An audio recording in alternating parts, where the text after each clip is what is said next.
Hola a todos y bienvenidos a un nuevo video de fisiología. Hoy vamos a ver las contribuciones del cerebelo y los ganglios basales al control motor global. Primero, iniciemos por el cerebelo. El cerebelo va a coordinar las actividades motoras y el paso suave rápido de un movimiento muscular al siguiente. Va a coordinar la intensidad de la contracción, la que sea necesaria para un movimiento rápido, para un movimiento lento.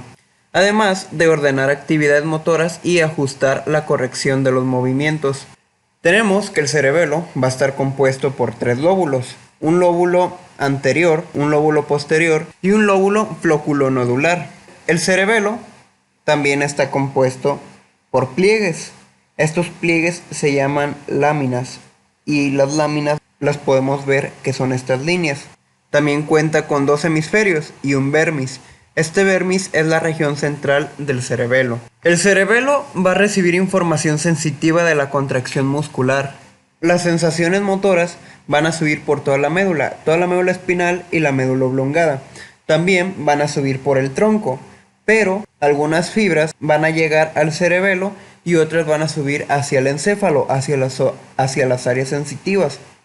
Entonces, como van a llegar primero fibras sensitivas al cerebelo, pues va a contrastar los movimientos hechos por los pensados. También el cerebelo se va a encargar de planificar por adelantado. Esta planificación es ejecutar un movimiento e inhibirlo antes de llevar a cabo el movimiento. Es decir, antes de que nosotros demos un paso izquierdo, el cerebelo ya inhibió el paso izquierdo. Además, va a aprender de sus errores. Y esto es gracias a los cambios de la excitación neuronal. El vermis va a controlar los movimientos del tronco axial, del cuello, hombros y caderas. En cambio, la zona intermedia va a controlar las manos, pies y dedos. Y la zona lateral, que es la porción más grande, la pueden ver aquí, va a ser de suma importancia porque se va a relacionar con la corteza para la planificación motora. Antes de iniciar necesitamos ver las vías del cerebelo. Este cuenta con dos, con una vía aferente y una vía eferente. La aferente van a ser señales sensitivas que llegan al cerebelo.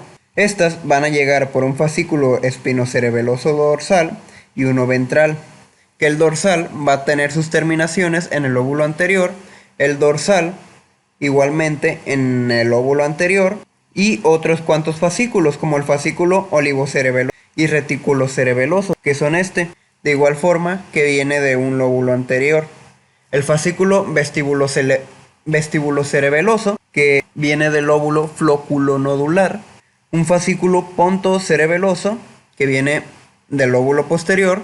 Un fascículo cerebropontino, que viene igualmente del lóbulo posterior. Y básicamente todas estas terminaciones van a ir hacia el encéfalo o hacia los tálamos. En cambio, la vía eferente se va a encargar de mandar señales motoras. La vía aferente va a recibir señales sensitivas y la vía eferente va a mandar señales motoras. Y esto básicamente es por el fascículo espinocerebeloso dorsal y el fascículo espinocerebeloso ventral. El dorsal básicamente procede de los usos y receptores articulares, es decir, los usos musculares y receptores articulares, en poca medida los órganos tendinosos de Golgi, van a informar sobre la distensibilidad del músculo. Como el cerebelo va a controlar la contracción rápida y la contracción lenta, si el movimiento es rápido, necesita un movimiento rápido. Y si estos músculos informan que el músculo está ejecutando un movimiento lento, pues el encéfalo va a actuar para que los músculos ejecuten un movimiento rápido. En cambio, si es un movimiento rápido y los músculos están ejecutando un movimiento rápido, estos receptores van a informar al cerebelo que están ejecutando un movimiento rápido y pues el cerebelo solamente va a decir, ok. Entonces podemos decir que los receptores musculares sirven tanto sensitivos, porque como podemos ver son los mismos fascículos que llegan a la sensación, y motores, porque son los mismos fascículos que mandan un movimiento. En cambio, el fascículo espinocerebeloso ventral va a comunicar al cerebelo qué señales motoras han llegado a las astas anteriores. Esto se llama copia deferencia. Entonces, ¿cómo funciona Si una señal llega a un asta anterior, significa que es por una motoneurona. Si esta motoneurona está contrayendo un músculo que no debería contraerse, el cerebelo va a interactuar aquí. Y también tenemos unos cuantos núcleos que van a servir de funcionamiento igual para el cerebelo. Las señales de salida van a provenir de los núcleos dentado, del núcleo interpuesto y del núcleo del fastigio. Estos van a recibir señales de la corteza y los fascículos aferentes sensitivos. Como podemos ver, en esta zona tenemos el fascículo fastigio-reticular. Este va a estar en íntima asociación con el equilibrio y con los núcleos vestibulares del tronco del encéfalo para controlar el equilibrio. Estas fibras van a estar en el paliocerebelo, también llamado lóbulo floculonodular. En cambio, estas fibras que se unen junto con las fibras siguientes en el pedículo cerebeloso van a ayudar a coordinar las contracciones recíprocas de los músculos agonistas y antagonistas en las porciones periféricas de las extremidades, sobre todo en manos, dedos y pulgares. Y por último, estas fibras en la porción superior del lóbulo anterior van a coordinar las actividades motoras sucesivas puestas en marcha por la corteza visual. Si no se entiende muy bien esta zona, básicamente está hablando sobre los núcleos. Más adelante viene la misma información, el mismo resultado, solo que en esta zona resulta importancia ver cómo es que en los núcleos llegan estas fibras nerviosas, hacen sinapsis en los núcleos y se dirigen hacia otras zonas, como por ejemplo hacia el tálamo, hacia el cerebro, entre otras zonas neuronales. Este circuito está compuesto por la célula nuclear profunda, una fibra trepadora y una fibra musgosa, ambas de aferencia. La trepadora va a venir de la oliva inferior. Se dice que por cada célula de Purkinje hay de 5 a 10 fibras trepadoras. Hacen una sinapsis directa con las células de Purkinje que, cabe aclarar, un solo potencial de acción puede descargar una sinapsis en la célula de Purkinje, es decir, una sumación temporal, generando una descarga compleja. En cambio, la fibra musgosa, que es proveniente de área superior del encéfalo, del tronco del encéfalo y de la médula espinal, pues va a subir también, solo que esta se va a dividir en la capa granulosa. Una vez dividida, subirá por la capa de las células de Purkinje hasta llegar a la capa molecular. Como pueden ver, son muchas fibras musgosas, muchos granos. Por ende, como son muchas, necesitan una gran sumación espacial para generar un potencial de acción en la célula de Purkinje, que también, como podemos ver, va a tener fibras secundarias. La célula de Purkinje, una vez excitada, va a inhibir la célula nuclear profunda. En cambio, las fibras secundarias de la fibra trepadora y de la fibra musgosa van a excitar la célula nuclear profunda. Y esto lo vamos a ver más adelante en los músculos agonistas-antagonistas, en la principal función que tienen estas dos células. Para explicar de manera simple este mecanismo, primero recibe una señal estimuladora la célula nuclear profunda. Esta, una vez estimulada, va a estimular cierto músculo, un músculo agonista. Entonces, la estimulación va subiendo. No significa que acabe en la célula nuclear profunda, sino que se divide en dos este potencial de acción. Primero, excita la célula nuclear profunda, genera un movimiento muscular agonista, sube, excita la célula de Purkinje inhibe la célula nuclear profunda, lo cual el músculo agonista que fue excitado anteriormente va a ser inhibido para que deje de generar esa acción. A lo anterior dicho se le denomina señal de encendido y apagado o apagado y encendido, pues el circuito cerebeloso en su integridad sería capaz de provocar un encendido con una rápida contracción en la musculatura agonista, comenzar un movimiento y causar un apagado de la misma contracción agonista después de un periodo dado que esté sincronizado con precisión. Es decir, activa un músculo necesario. Una vez que la acción deja de ser funcional, inhibe el músculo para que la acción acabe. Por ejemplo, si nosotros damos una palmada, un aplauso, al hacer la palmada se van a activar ciertos músculos, ¿no? Entonces, una vez hecha la palmada, necesitas que los músculos que llevaron las manos a pegarse entre sí se inhiban. Por eso es que primero se excita y luego se inhibe. También una característica importante de la célula de Purkinje es que ésta va a tener un aprendizaje. Esto es así. Después de hacer un movimiento varias veces, este se vuelve más preciso, gracias a la sensibilidad de la excitabilidad causada por las señales de las fibras trepadoras. Es decir, nosotros escribimos mucho, y más los que estudiamos en medicina, escribimos demasiado. Escribimos tanto que la velocidad y la letra cambia. Sin embargo, la acción de escribir no. Entonces, como escribimos a mayor velocidad, significa que las células de Purkinje se han aprendido esto. Significa que las señales recibidas en estas células son más sensibles. Y si se vuelven más sensibles, los canales de despolarización van a ser igualmente más sensibles para generar así un potencial de acción. Es decir, las acciones se vuelven más rápido, más precisas y más contundentes. En cambio, cuando un movimiento es nuevo, las señales receptoras informan al cerebelo en qué medida se aparta el movimiento real de pretendido, y los impulsos de las fibras trepadoras varían en la sensibilidad. Por ejemplo, cuando queremos aprender un baile. Un baile son movimientos muy complejos. Nosotros tenemos en la mente el baile, pero cuando queremos llevarlo a cabo, resulta que los pasos que estamos haciendo no cuadran con lo que estamos imaginando. Por ende, tenemos que ensayar y ensayar y ensayar para que estas células de Purkinje se vuelvan más sensibles y así bailar a la perfección. Vamos a tener el cerebelo dividido en tres partes: un espinocerebelo, un vestíbulocerebelo y un corticocerebelo. Aquí podemos ver la división por colores de cada uno. Más que nada, el espinocerebelo es en la parte del dermis.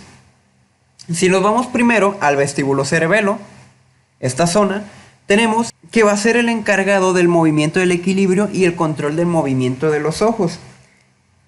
Es decir, va a ser importante para controlar el equilibrio entre las contracciones de los músculos agonistas y antagonistas de la columna, las caderas y los hombros durante las variaciones rápidas de la posición corporal exigida por el aparato vestibular.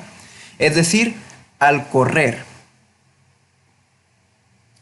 También tenemos que en esta zona pues va a recibir señales sensitivas sobre la velocidad y dirección que están teniendo los músculos. ¿Para qué va a ser importante recibir estas sensaciones de velocidad y dirección? Para calcular por anticipado. En cambio, el espinocerebelo se va a encargar de regular el tono muscular y el control postural. Como podemos ver, tenemos la zona intermedia del cerebelo, el espinocerebelo, que va a enviar señales al núcleo rojo y al tálamo. En el tálamo se van a dirigir a la corteza motora para que ejerzan un movimiento muscular a los músculos. En cambio, en el núcleo rojo se va a pasar al mesencéfalo, la protuberancia y el bulbo raquídeo, e igual forma para tener movimientos musculares. Pues hay que recordar, en pocas palabras, todo el sistema nervioso central se va a encargar de movimientos, ya sean complejos o básicos. Pero también no solo va a mandar señales motoras, sino que va a recibir señales sensitivas del núcleo rojo, de la corteza motora y de los músculos. La información que se envíe al núcleo rojo va a ser para planificar el movimiento que se pretende hacer. En cambio, el que recibe esta zona va a hacer los movimientos reales. Es decir, él pretendía un movimiento y el movimiento fue este. Él va a comparar si esos movimientos fueron los que se planeaban o no lo eran, y por tanto los va a regular o los dejará igual. Entonces podemos decir que esto va a permitir los movimientos coordinados y suaves en los músculos agonistas y antagonistas. También esta zona va a ser la encargada de evitar la exageración de los movimientos y va a amortiguar, es decir, que nuestros movimientos, por ejemplo, al escribir, al elevar nuestro brazo, sea normal por las débiles contracciones musculares, pues los músculos no pueden sostener todo el brazo, y el cerebelo se va a encargar de estos movimientos, de controlarlos.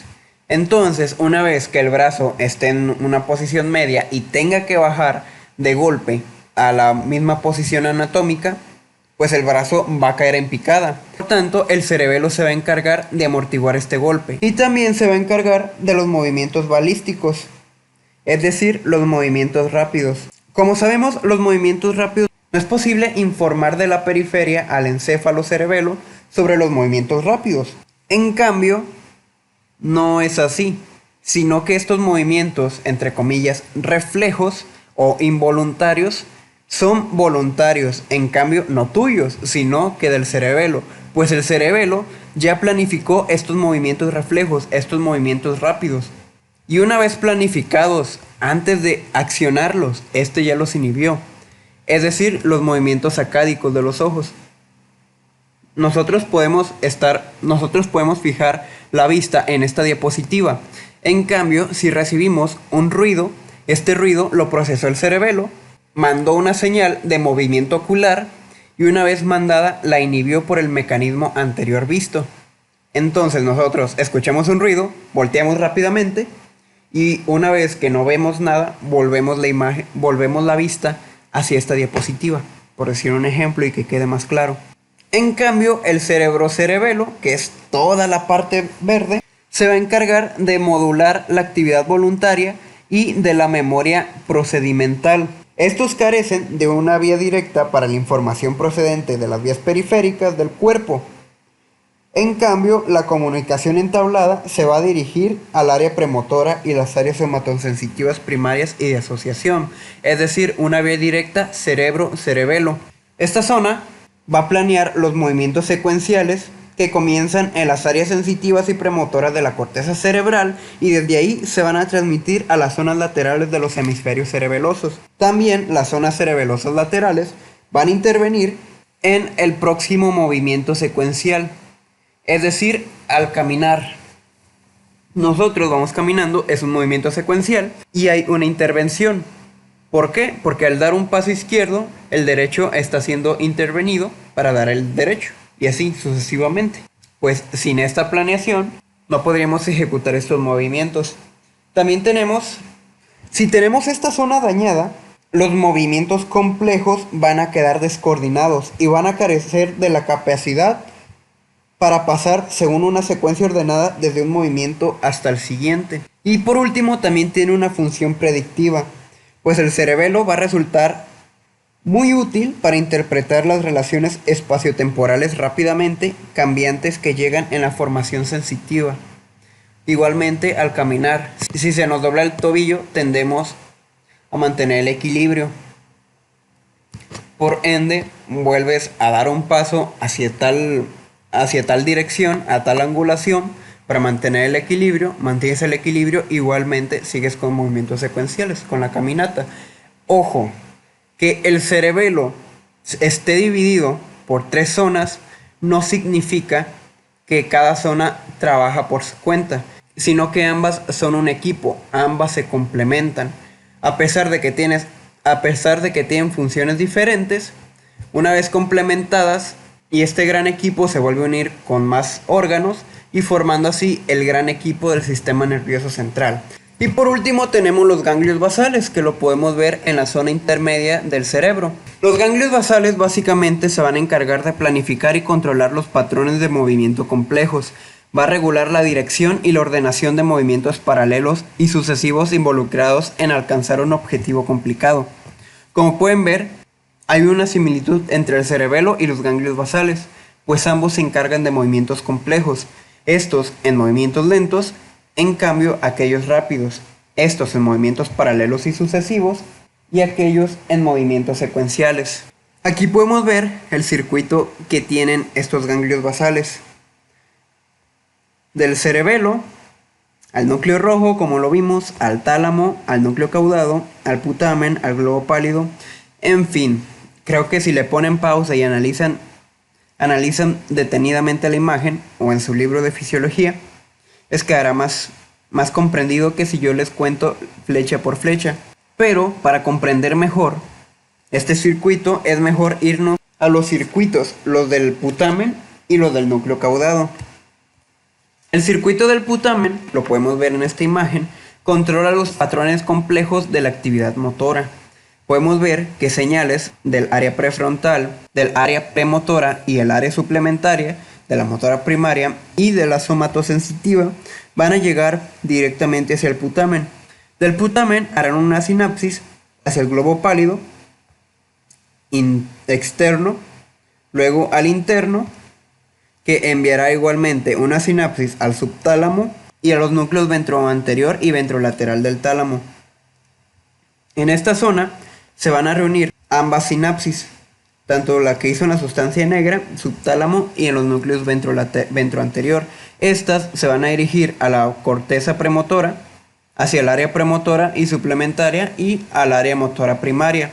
¿Esto para qué? Para los movimientos complejos motores. En un daño en esta zona, el escribir sería como escribir la primera vez. También nos causaría atetosis, hemibalismo y corea. ¿Qué es atetosis?